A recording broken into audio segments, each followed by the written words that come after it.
Hello and welcome. We appreciate you joining us here today. We will be getting started right on the top of the hour, so get that last second coffee refill or a snack, and we will talk to you in just a couple minutes.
Hello and welcome to Up, Up, and Away.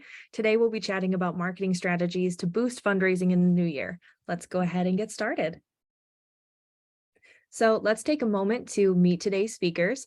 My name is Madison Koutman, and I will be co-hosting today's session with my colleague, Richard Council. We are both marketing campaign managers for GiveSmart. Joining us today as our main speakers, we have Karen Wright, the Vice President of Marketing for the Education and Nonprofit Solutions at Community Brands, and Didi De La Cruz, our Senior Manager of Demand Generation for GiveSmart. Thank you both so much for taking the time to be here with us. Thank you for having me. Yes, really excited to be here.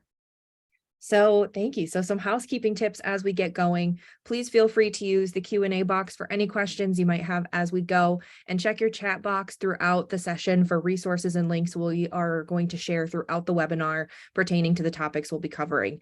Our colleague Megan is helping us out on the back end, so keep the questions coming. And also today's call is being recorded, and the recording will be shared with everyone attending along with those resources we'll be sharing in the chat. So no worries if you can't keep up and open all those links as we go. We'll keep you covered. Okay, let's take a moment to review today's agenda so you know what to expect for this hour. We'll start with a brief poll before diving into marketing goals and channels, the importance of storytelling, digital growth, including your website, email marketing, and text messaging, networking with your audience, another brief poll, and then we're going to end it with a nice and thorough Q&A. So as we mentioned before, keep those questions coming. We'll answer some live and save some for the end, and we want your input. So if you have any ideas to share, lessons learned, send us those messages in the chat so we can incorporate your ideas and feedback during the call. Absolutely. So let's go ahead and get our first poll started. We want to know if you feel confident in your organization's marketing strategy. So how do you feel about how your marketing strategy is year in and year out? Do you feel like you have room for growth? You feel comfortable? You definitely feel like you have some areas to learn. We just kind of want to take the pulse of the room. And while that poll is going, I wanted to briefly discuss an upcoming webinar opportunity next week on the 18th. So 1 week from today, we will be exploring GiveSmart with one of our platform experts and reviewing features that GiveSmart has that you can use in your spring events. So features like customized forms, expansive text to donate options, templates, recurring giving, ticketing, and more. Megan will be sharing a link in the chat for anyone who wants to register to join us and take a tour of GiveSmart Fundraise. So without further ado, we're going to go ahead and end the poll and share our results. Looks like 2% said your marketing strategy works well year over year, but a good 76% said that it's good, but you could make some improvements. So we're very, very glad to have you here with us today. Hopefully, with everything that we have lined up, you can take some ideas and run with them to expand your marketing strategy. All right, so Karen is going to kick us off and we're going to get into the content we all came here for today. So we've put together tips and ideas for your marketing strategies. As I mentioned, these are meant to help guide and inspire your organization. Some of this you may actively do, you have done it, or you need to revisit it. We put this session together for organizations of all shapes and sizes across the US.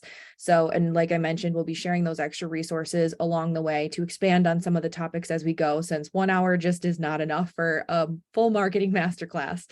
And so as we all know, nonprofit marketing is more than just brand awareness and fundraising. It can help you raise awareness for your mission, grow your audience base, drive memberships, programs, recurring giving. It can recruit volunteers and more.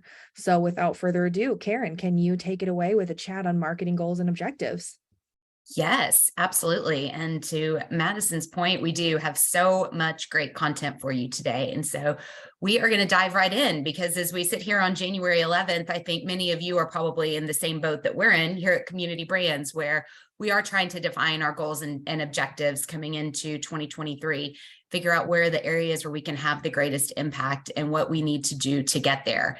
And so I imagine for you that involves the big three: acquiring donors, retaining the donors that you already have, and then of course the all-important turning donors into ambassadors.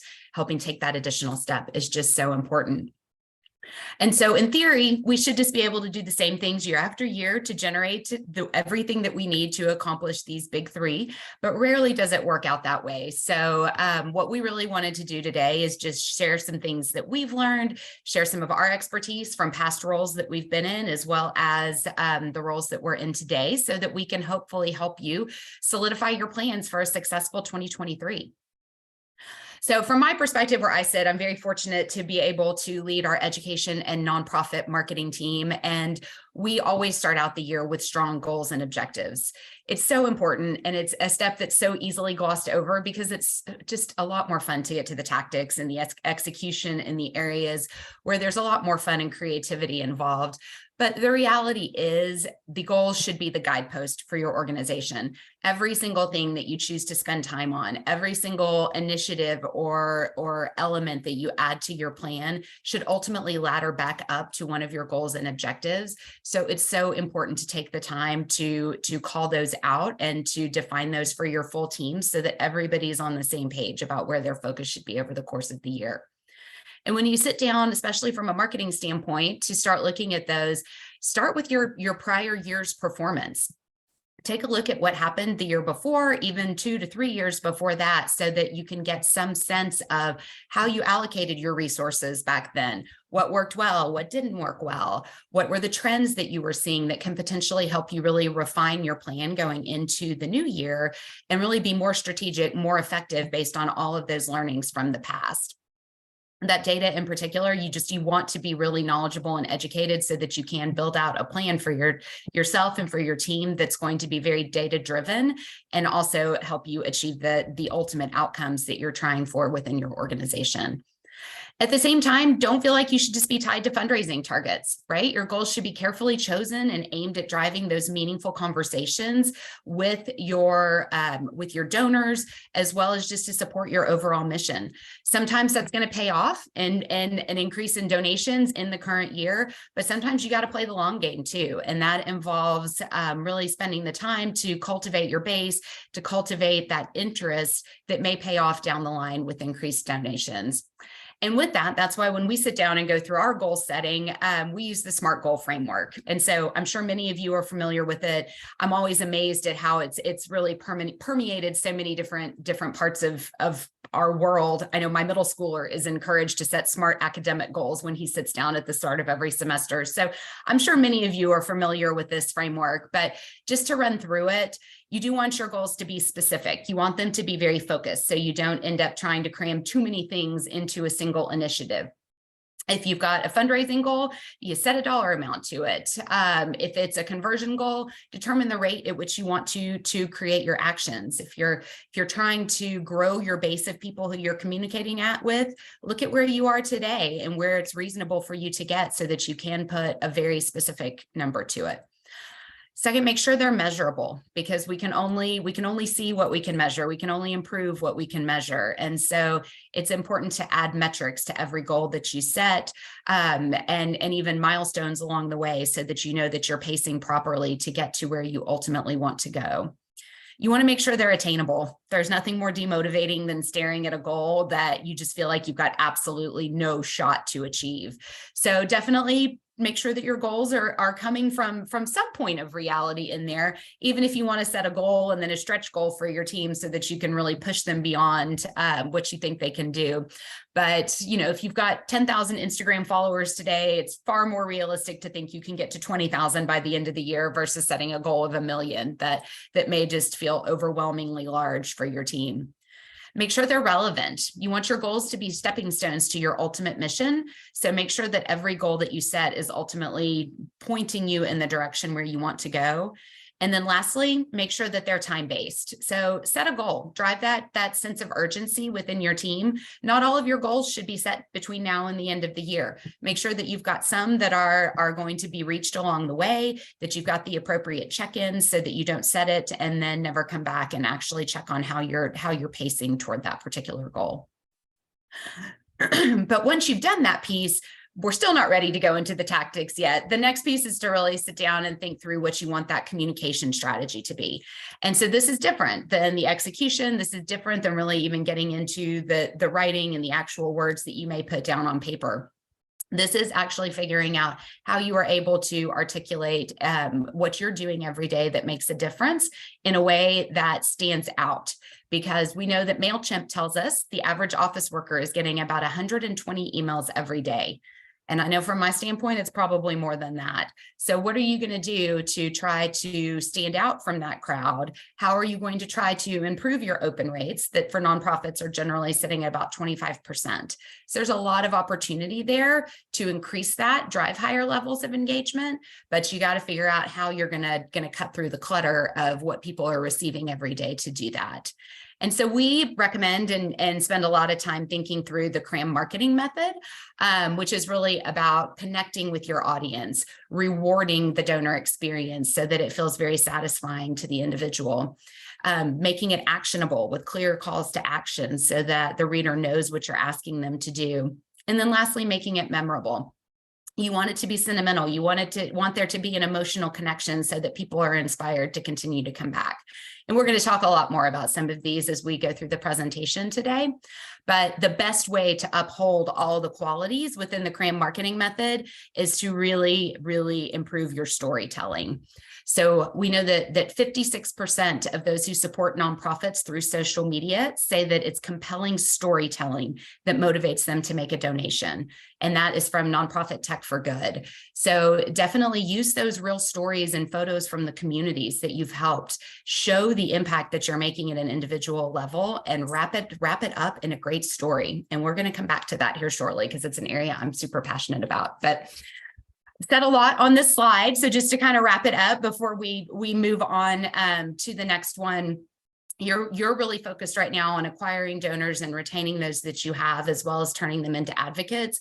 And really the best way to make sure that you're on the right path for 2023 is going to be to define your SMART goals and then really take the time to sit down and think through what you want your communication strategy to be to attract and obtain new donors, and then hopefully also raise more funds.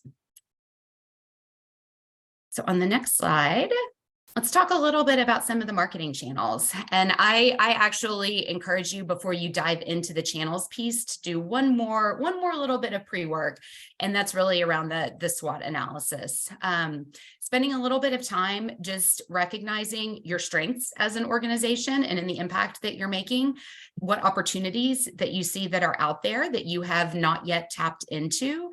Understanding your weaknesses, we all have them. There's nothing wrong with that. But once you can identify those and really put a name to them, then it's much easier to work around it, to highlight the opposites. And then, of course, there's your threats, some of which are very much in our control, some of which are out of our control, but always good to keep those in mind so that you know what you need to be cognizant of, even if it's just in the back of your mind.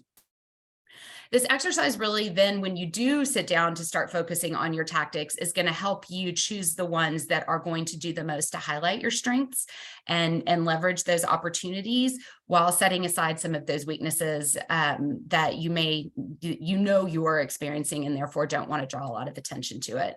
Now, I know none of this is rocket science. I'm sure that many of you are dabbling in all of these tactics just about every day. But as you're looking at your past performance when you are setting your goals, it's a great opportunity to evaluate what's working best for you and for your organization. Because we know that, I would even encourage, and I know we do with our teams, it is better to do less and do it really well, to make the tactics that you choose incredibly impactful, rather than trying to spread yourself across all of these different tactics, but feel like nothing is quite performing at the level that you want it to.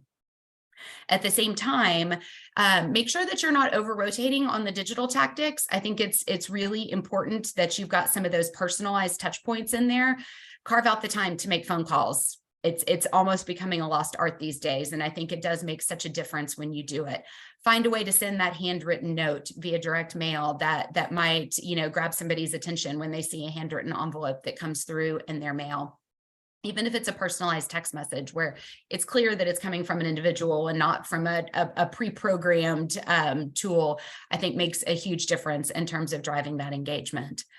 The other strategy that I would really encourage you to look into is think about that merchandise. Think about how you can use that as either giveaways at events or as something that you sell on the side that's really cute, that's really modern, and that can absolutely turn your donors and your volunteers into walking billboards for you. I know I have tons of cute shirts that I love to wear all the time, not just when I'm painting my kitchen or cleaning out my garage, but when I'm out and about. And it's a great conversation starter. And it really does give me the opportunity to highlight to other people in my community those things that I'm passionate about. So definitely a great investment and a great opportunity to leverage and amplify your organization within the communities that you're serving. But really, across all of these tactics, the most important thing is just to find a way to stand out. And so that is what we are going to go into next, which is something I'm very passionate about, and that is storytelling. So this is probably, I feel like, the second or third time I've mentioned storytelling, and I think I'm only on my third slide. So that should tell you how important I think it is and how much I love this as not just a good best practice. But I remember a couple of years ago, I had a colleague who I used to work with at a prior company, and he was also very passionate about storytelling. And he was the one who actually shared with me that it's not just good marketing practice. There's actually science behind storytelling and why it's a good way to communicate whatever the message is that you're trying to get across to your reader. Your brain actually activates in a different way when you are hearing a story. A story is going to drive a higher level of emotional engagement than if you're seeing facts or figures or statistics. And that's really important when you're trying to engage around fundraising and you're trying to encourage people to engage with your particular organization. So stories, think about it. Think about what they do. They really do help us share history. They help us understand the world that we live in. They help us understand the people that we're sharing this world with. And in some cases, it just helps bring order to chaos. And so those are all things that our brain really, really likes. And so I would just tell you to use stories liberally, to use them often, because it's going to be the most meaningful and the most impactful way that you can grab the attention of your donors and connect with them quickly. Now, within those stories, you do want to incorporate interesting, valuable mission-related content. But the great part about being a nonprofit is your content is your organization. It is that mission. It's your people, the people who are giving their souls to support the mission on a day-to-day basis. It's your volunteers. It's the issue that you serve and the change that you're driving based on all the good work that you're doing.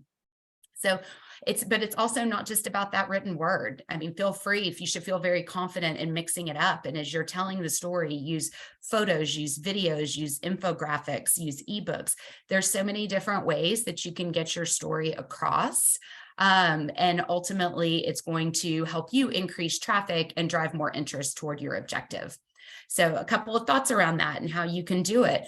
You can share the results of your organization year round by highlighting your impact, highlight what you've achieved and why somebody might want to donate or volunteer to your cause. Get those volunteers sharing their stories about what ultimately motivated them to get involved. Get your employees talking about why they've chosen this path. Those are the great stories that will really engage readers. You can make a post-event strategy so that people who attended are encouraged to share their videos, to share their photos. Not only does it extend the life of your event and keep it out there longer where people can see all the good things that happened there, but it is going to increase your library of videos that are such a powerful tool for communicating the message of your cause. And lastly, start a blog. So it's a way to drive really good discipline within your organization when you have that platform to communicate different stories. And it's also a great way to invite other voices in. So if you've got community members, if you've got board members, if you've got volunteers who want to share their stories or their perspectives, their experiences, guest blogs are an awesome way to do it. And it really does allow you to bring lots of different voices into the community. So the advantage of content marketing is, to get back down to the results part of it, is that it is very trackable, which is nice. You put those stories out there, you can almost always tell what's getting clicked on. You can sprinkle in some of those keywords that you know are going to resonate with your audience, so that will increase the searchability around a lot of that content that you're doing. But the most important thing is just to really dig in and to find those stories.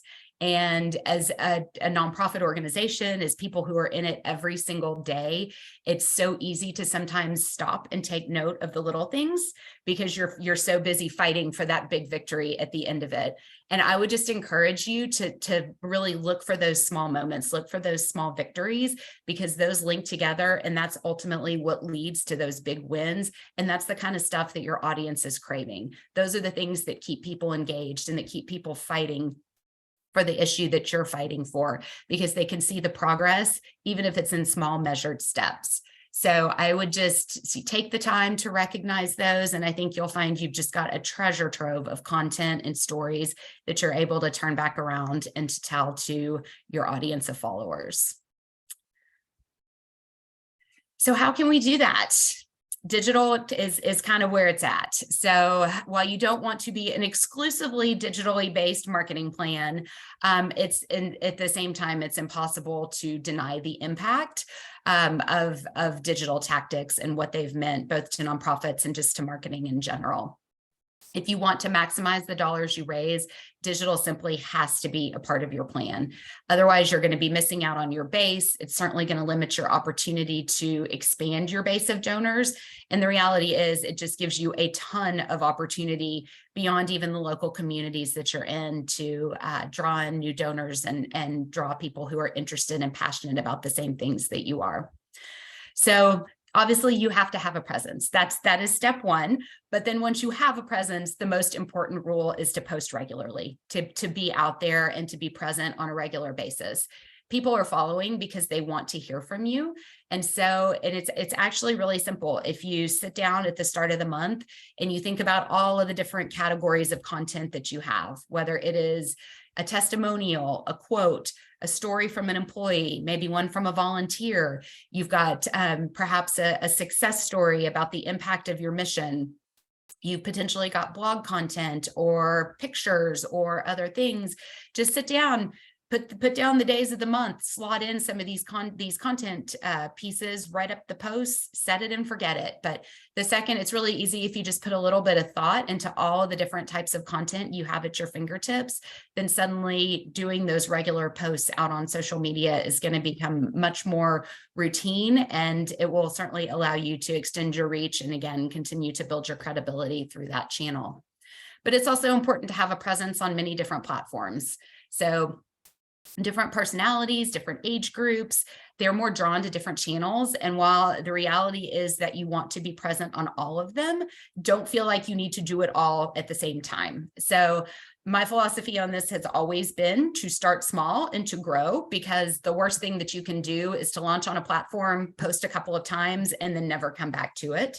So I would say pick a platform, launch your content, get in a good cadence, get in good habits of posting on a regular basis and build your following, then move on to the next, then move on to the next one after that. That's ultimately what's going to help you feed their algorithms to make sure that you're showing up prominently. And it's just good practice to make sure that you're thinking about the content, that the content's appropriate to the medium, and also that you're able to think about how you can use content differently across all of the different channels where you're engaging online.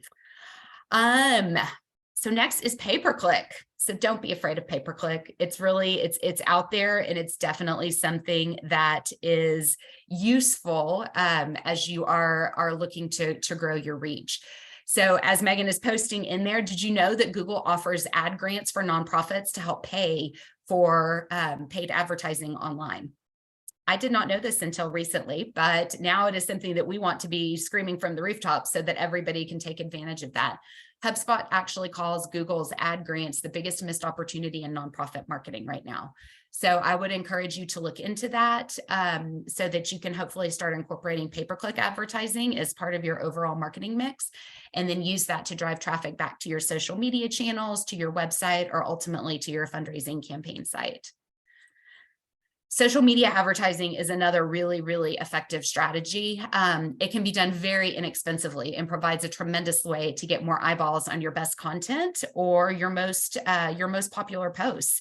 And I think, Madison, you have an example of how this has worked out for you in your past. Yeah, absolutely. So in a previous role, I worked at a nonprofit locally that was a small museum, and we would find grants locally that would help cover our digital costs because we were a very small nonprofit. We didn't have a lot in the budget for paid advertising, PPC, paid social. And so we would find grants for things like local hotel chains offering grants to local cultural institutions who will bring visitors to the area to have them stay in hotels. So we would do advertising outside of our county to bring people in from across the state or across the country if they're visiting our area and things like that. So sometimes your grants and your opportunities come from the oddest of places, but it really does help to cover those costs to get, your feet wet, get into the market, see what works for you, do some testing on that advertising. And then also it helps you with more partnerships and relationships throughout your community as well. So I just wanted to add that in because it's an interesting thing that has stuck with me since that role. So.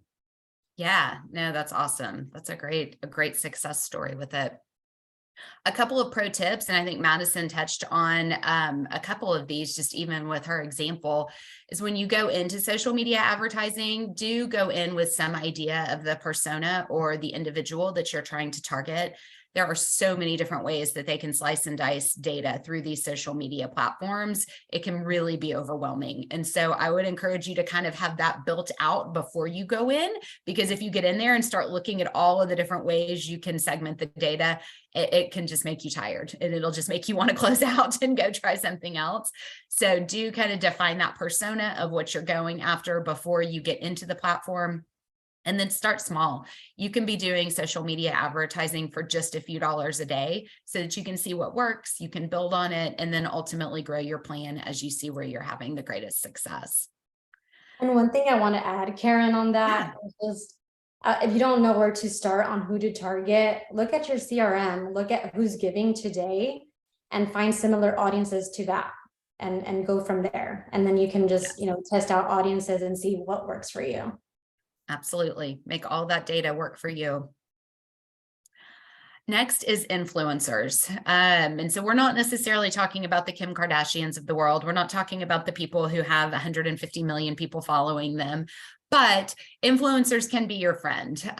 If you search for individuals with relatively moderate followings who are also passionate about the same things that you are, it's going to be a lot easier to reach out to them, to try to find ways that you can partner with them. Because if they're willing to make a post about your cause, or even about your organization, it's really going to extend your reach, and it's going to help you get in front of eyeballs and potentially other people who are passionate about your cause that you never would have known about, you never would have engaged with.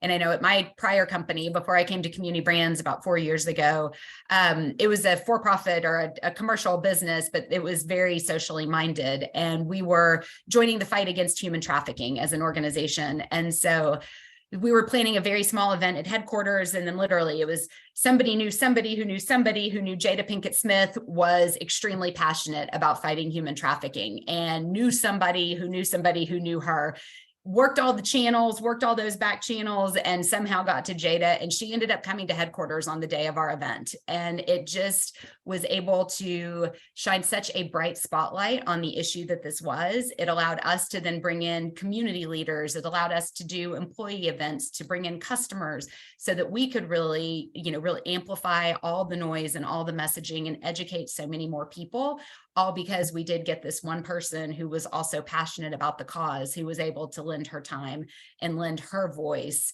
to something that was very important to the industry that I was in. So it's worth the time to suss that out and see if you can find some people who will work with you on it. And lastly is peer-to-peer fundraising. Peer-to-peer can really take the pressure off of you as fundraisers. So I would definitely encourage you to lean into this. If you're not familiar, this is social fundraising. It's essentially turning your supporters into an extended fundraising team for your organization. So they can set up fundraisers essentially for their friends, their family, their coworkers, for whomever else they want to reach out to, in many cases around a major milestone in their life. And so I would definitely encourage you to make sure you've got that capability through the fundraising platform that you work with, so that you can leverage that. And don't be afraid to promote it, because more and more people want to have fundraisers to celebrate their birthday or other milestones in their lives. And it's certainly a great benefit for your organization to make it easy for them to do that. So I did want to drill in on the next slide just a little bit around social media for events. I know we obviously just spent a ton of time talking about digital and social media in general, but it's so much more important even just around the event side of it. So of course you can use it to build excitement leading up to the events. It's a great way to share updates and engage throughout the event. But really, once you do have that event piece of it involved, it is just the importance increases by tenfold. So really think about the visuals that you're going to use during your event. I think that's probably one of the greatest ways to drive engagement as the event is going on. Is if you think about it, a giving thermometer on that's very static may not be as engaging, but if the giving thermometer is continuing to grow throughout the event, when everybody is rallying and cheering for the same fundraising goal, that becomes a pretty compelling visual. You can also show stories about the people that you are helping with the money that's being raised. You've of course got all the fun activities that are happening on site at the event. And so by using these social chat channels, it's really going to help you bring in your people who cannot be there in person, maybe because they don't live there, maybe because they weren't able to attend for whatever reason, but it really does help you extend your reach. And so it is super important that when you're planning out your event, don't skip this step to build out a social plan so that you can be driving that engagement, not just on site with the people who are there, who are represented in the room, but also for the people who are choosing to participate and to join virtually. And the last piece I'm going to cover before I turn it over to Dee Dee is enablement. So when we say enablement in this context, we are really talking about ways that you can make it easier for your ambassadors, for your advocates, for your employees and volunteers to sing your praises out into the market and out into the communities that you serve.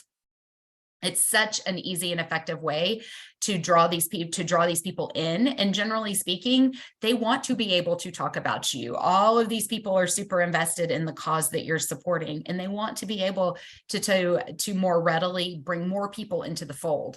And so by creating things like an ambassador toolkit that includes annual reports, that includes stories of impact, messaging templates, information on programs and volunteer opportunities, and of course your mission statement, if that is readily available, then it is just so much easier for the people who hold your organization dear to go out and to promote it within their communities.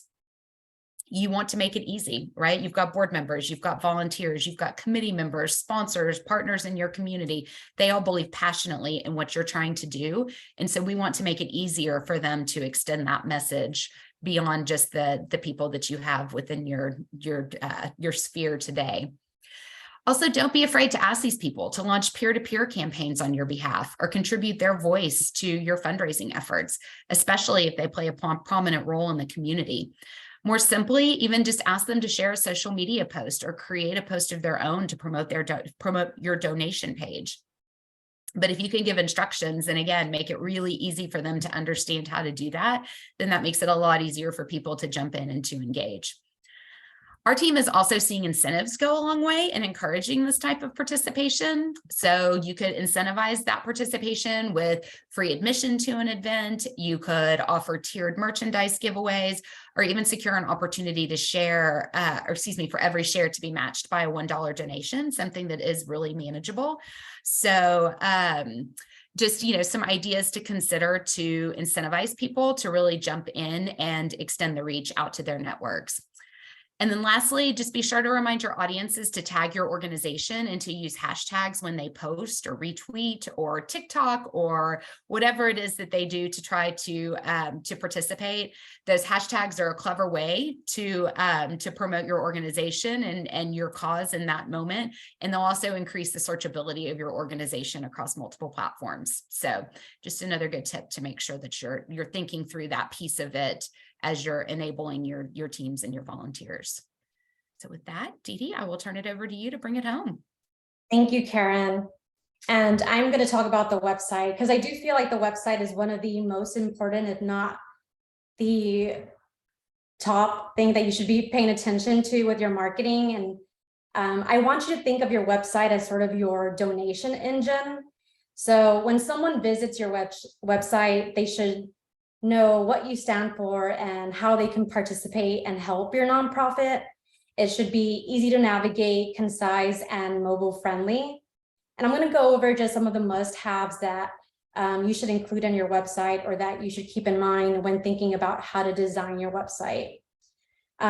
You'll want to have a way for supporters or visitors to know how to get involved with your organization, whether that's an event, or maybe it's membership or donations. You need to make that really, really easy. And I feel like we've been saying that a lot throughout this webinar, like making it easy, but it's true. The easier you make it for someone to figure out how to give to your organization or to attend an event, or maybe you're trying to increase your memberships, the more that you'll see that sort of conversion on your website. They shouldn't have to dig for your donation button or your fundraising campaigns on your website. You should have it pretty up and center. Another thing that I recommend for a nonprofit website is making sure that you have a way to collect emails. And a way you can do this is having a newsletter subscription form on your website so that you're able to nurture new supporters and keep current supporters in the know and be able to retain them. Always be concise, but have a story. Like Karen mentioned before, 56% of those who support nonprofits through social media say that it's compelling storytelling, right? That really motivates them to make a donation. And that should not only transfer to social media, but to your website and to emails as well, not just, focusing on social media. And one thing that I want to point out just on the screen here is an example of a landing page that you could create through GiftSmart. And so as you can see, it looks, very easy to use. The buttons are front and center, and it's very easy to navigate. So with that, I would like to move over to email marketing. And I feel like email marketing is another important channel, right? So even though nonprofit emails may only have an average open rate of 25%, email tends to be the most cost-effective form of marketing for fundraising efforts. With that being said, however, you need to be strategic with who you send emails to and what the email message entails. Since, Karen previously mentioned that people get 120 emails a day on average. So I'm going to talk a little bit about how you can do that by segmenting your donors and targeting them appropriately. And there's different ways that you can segment your donor base to really achieve that maximum engagement. But I'll be going over, donor segmentation by donation frequency. So how often do these people donate? Donation frequency segmentation divides donors based on how often they donate to your cause. And by tailoring your communication to these groups, you can target different types of donors with the most effective messaging. So some of the segments that can be included, for example, can be first-time donors. We know that first-time donors have the lowest retention rate. They don't often feel as connected to your organization after one donation than your other donors do after years of donation, volunteering, and involvement, right? So for these donors, it's best to send them a personalized message via email instead of opting for a general message over, for example, social media. And you want to make sure you include a call to action in the message that will entice them to either donate a second time in the near future or volunteer or learn more about your organization. You just really want them to engage again with your organization. And for first-time donors that make larger donations, you may want to consider inviting them to meet with you or see your location. But going back to that call to action of either asking them to donate a second time, a really great thing about GiveSmart is that we actually have recurring giving prompts. So let's say you have a call to action to donate and they go to your donation page and they select, I'm just going to give once. Well, you can actually have a pop-up that says, hey, are you sure that you only want to give once? If you do a recurring giving donation, we can, do all these other things instead. And then that's really for first-time donors. And then for monthly donors, these are the donors that are your VIPs, right? They're repeat donors. They're retained at a much higher rate of 63%. So you're going to want to send them and treat them uniquely. You want to send them a unique monthly thank you that includes key information and updates. And you really want to focus on these set of donors and put the most energy into retaining these because they're your repeat donors. And then, of course, you want to showcase the benefits of being a regular donor. Maybe there's some sort of spotlight on social media, or maybe you give them some sort of discount on an event, that sort of thing, to continue having them as a monthly donor.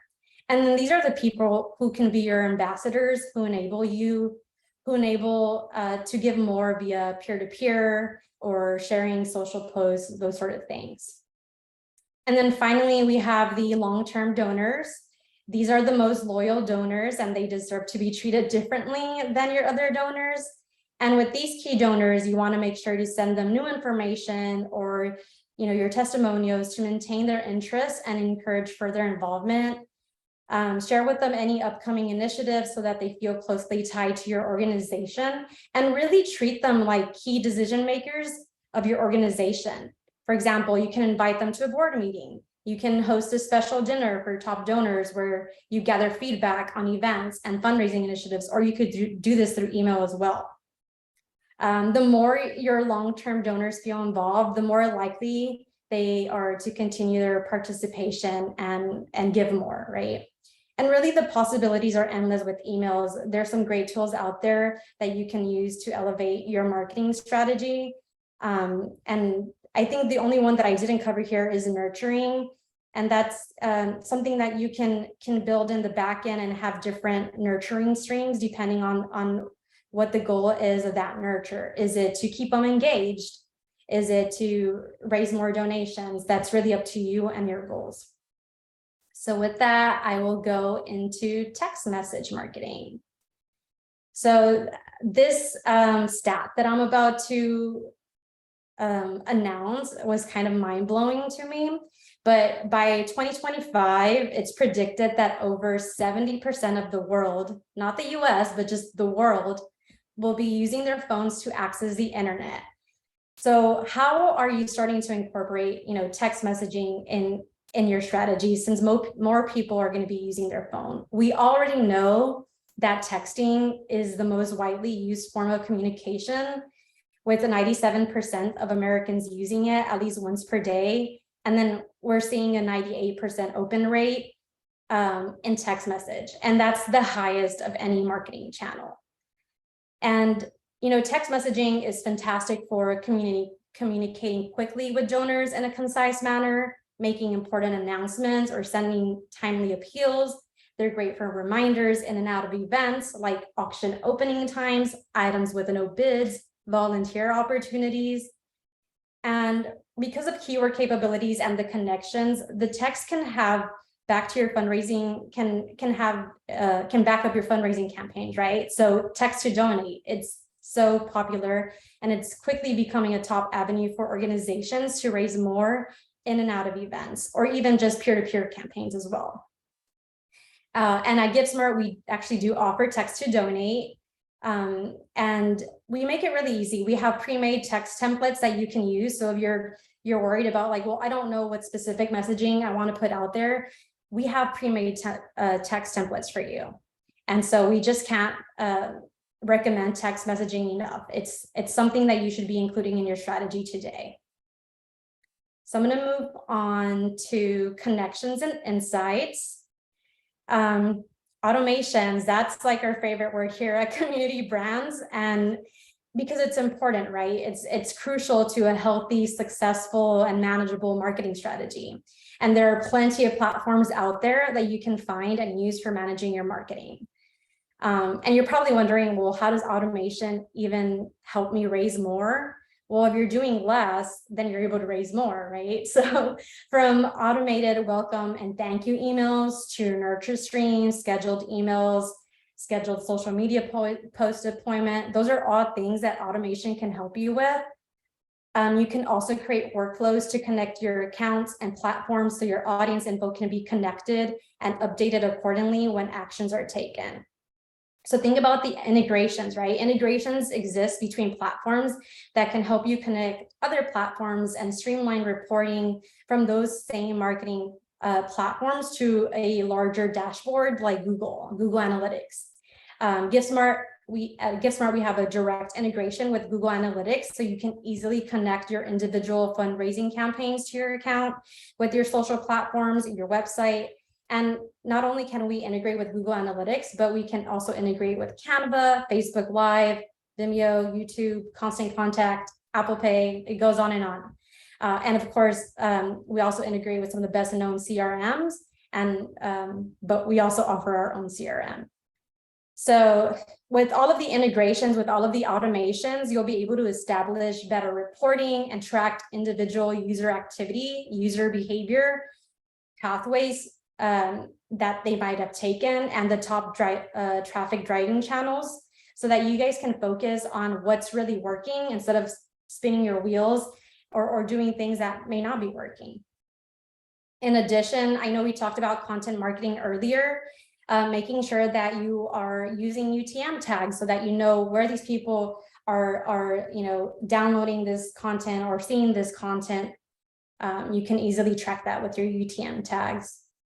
And as you start implementing these systems or connecting the ones that you already have, remember to establish some of those SMART goals that Karen mentioned earlier and your KPIs to measure your growth as you go. So for example, a SMART goal could be increasing Facebook impressions by 10% by the end of the month, that sort of thing.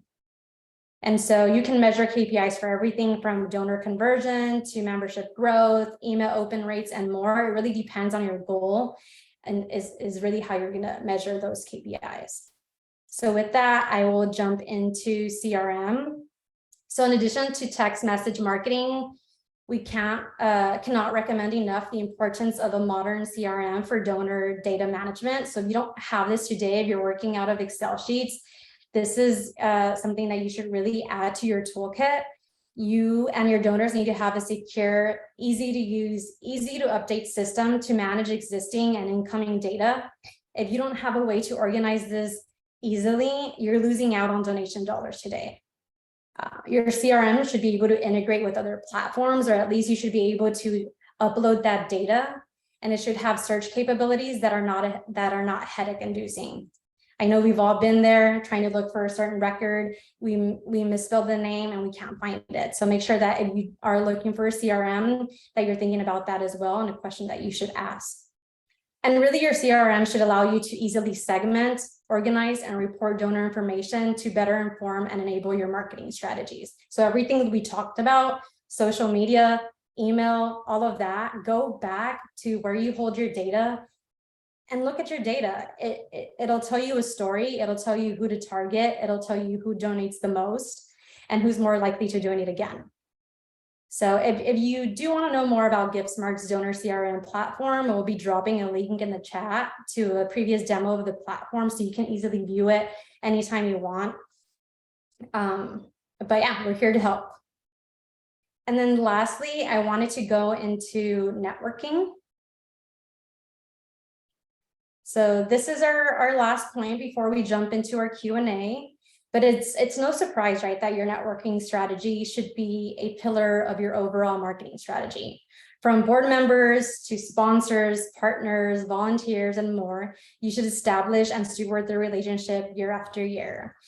But really also consider feedback of your networking strategy, especially with donors.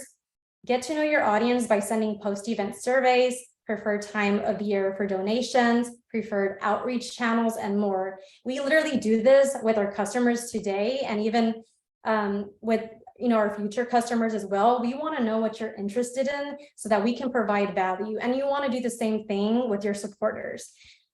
Get feedback on your events, on your messaging. Really, open that up as a two-way communication channel with your donors, with your supporters, and welcome their voices, because there's always some good nuggets in there that you may just not be thinking about.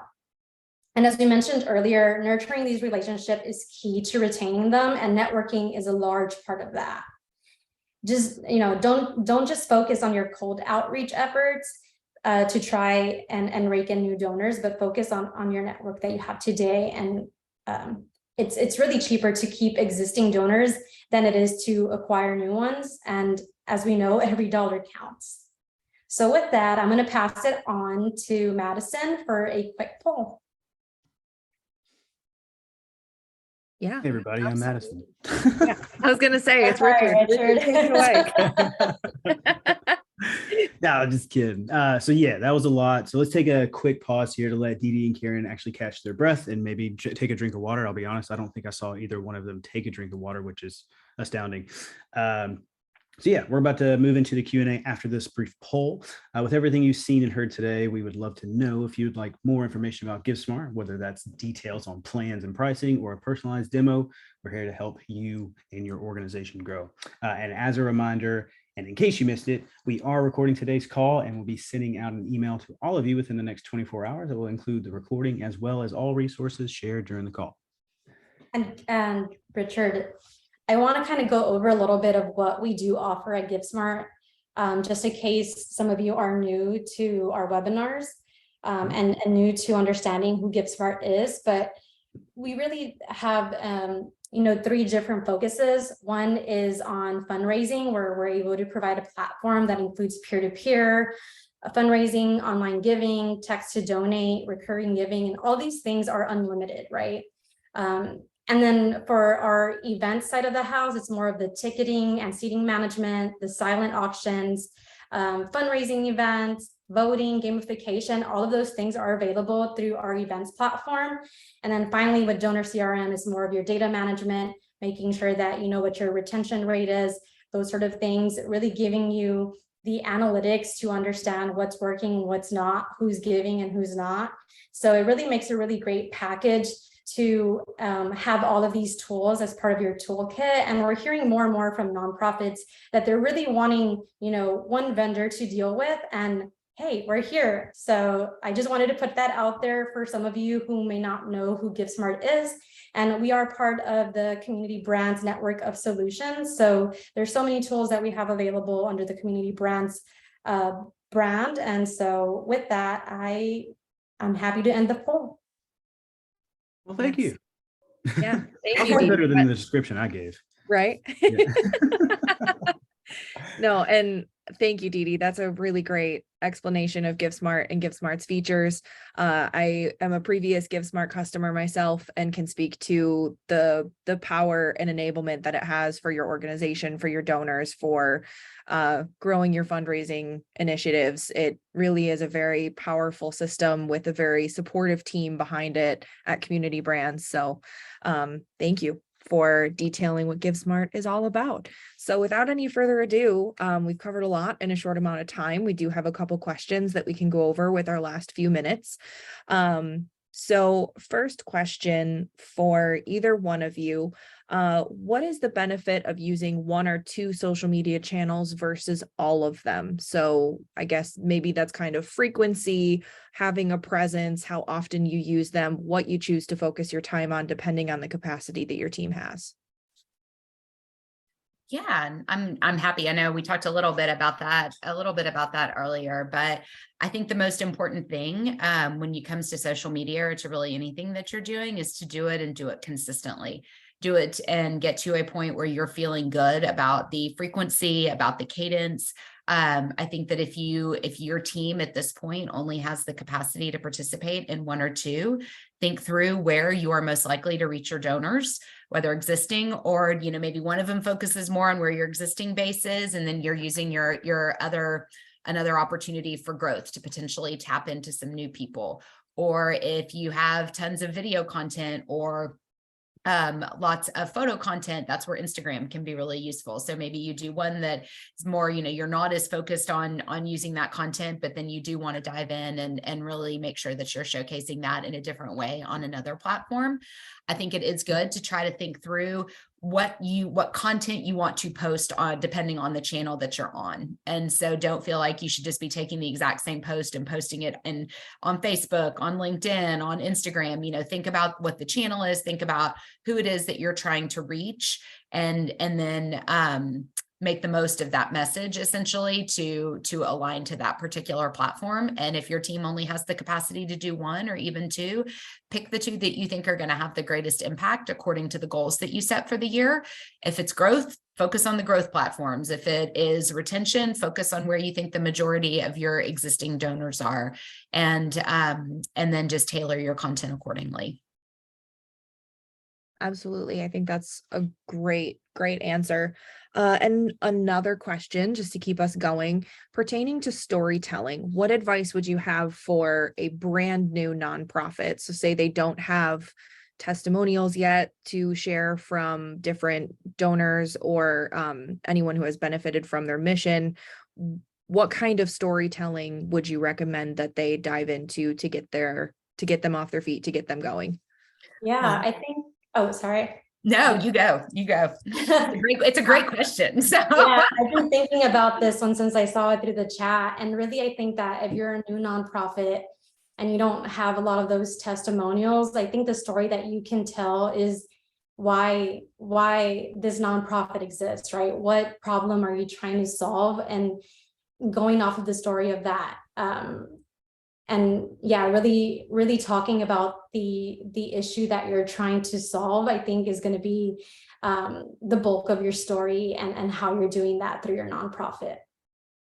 Yeah, and some of it too could be, you're thinking more about an awareness phase, right? Where you're trying to really get the name of your nonprofit out there. My sister actually earlier in 2022 launched a nonprofit, and it's a cat sanctuary for less adoptable cats. So she gives them a safe place to land. And one thing that she did is she partnered with somebody who was in her network who was on their way to Eagle Scout. And so they needed an Eagle Scout project. And so this Eagle Scout group had essentially made cat beds that they were bringing out to her cat sanctuary. And it just provided this opportunity for her to tell the story in a different way about what she was trying to accomplish, about another local organization that was essentially partnering with her. She had incredible pictures that she was able to take to highlight on her social media. Then it got shared by different people who were in the network and by other Eagle Scouts in the area. So it was a great opportunity to highlight and to partner with another meaningful local organization, or in this case, an individual who was out trying to achieve a very meaningful goal, and really extend the reach and tell the stories through that way. So sometimes you just got to think outside of the box and get really creative about how you can dig in and find different ways to tell your story. Even if the story is about, encounters with other people who might also be passionate about your particular cause, or interactions you've had with other similar organizations in other parts of the country and some of the good things that they're doing and how you hope to bring that into your local community. So it's definitely harder. You're going to have to probably seek and dig in a little bit more to really find some of those, but I still think there's some incredible opportunities out there. Absolutely. I think that you guys covered everything that I would have said. And with that, I know we're running out of time, so I will wrap it up. There were a couple of questions that came in that we can respond to either directly to you guys via email, or in the follow-up email, we might add some additional resources to cover some of the questions. And thank you everyone for joining us today. It's time to say farewell. Please use the end of webinar survey that you're going to see as soon as you close Zoom to share your feedback with us and request contact if you want to learn more. And thank you, Karen and Dee Dee, for your time and for extending all of your expertise for us. I think this was very beneficial, and I think I learned some things as well. So thank you, everyone, and we will see you all next time.